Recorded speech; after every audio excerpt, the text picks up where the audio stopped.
Hi, this is Jonathan Rosenhead, Jerusalem psychotherapist. This week's Torah and Psychology post for Parshas Va'era is going to discuss managing negative emotions. Because something has changed from last week. Last week we read that the Bnei Yisrael believed in Moshe Rabbeinu's message, believed that Hashem was going to redeem them from Mitzrayim.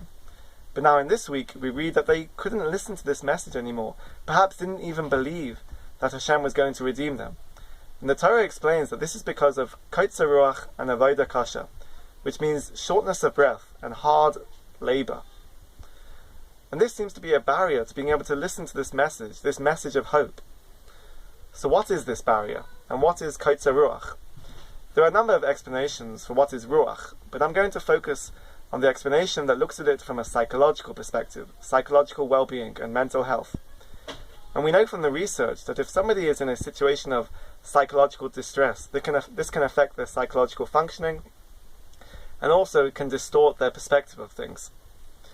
And the Mefarshim explain from a psychological perspective that the Bnei Yisrael were experiencing emotions such as anger, anxiety and depression. And all these emotions that they were experiencing stopped them from being able to listen to this message of Moshe Rabbeinu. So how do we manage our emotions? How do we manage negative emotions? So first of all, we need to say that all emotions have a function. They are legitimate. They have a purpose. We need to accept this at the beginning. Next, we can ask ourselves, what is the best way to respond to negative emotions? The best way to manage them? So there are a number of therapeutic techniques to managing negative emotions such as anger, anxiety and depression. First of all, for the literal explanation of kotzar ruach, shortness of breath, there is the technique of deep breathing exercises, because when we experience anxiety and even panic attacks, this can lead to hyperventilation. So we need to learn how to breathe properly to calm ourselves down.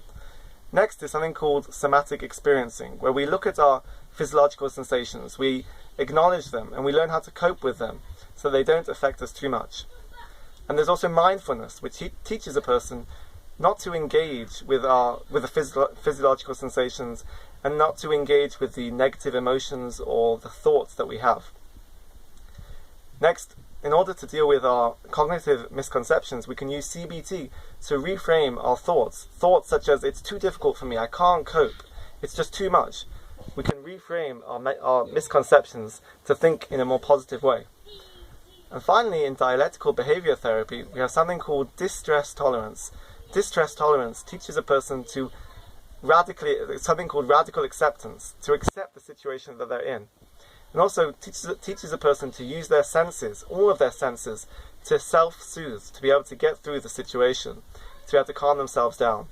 And finally, there's techniques for distraction, to be able to distract yourself, to not be affected by the situation too much. And these are all different techniques to deal with anger, depression and anxiety. Have a great Shabbos and keep well.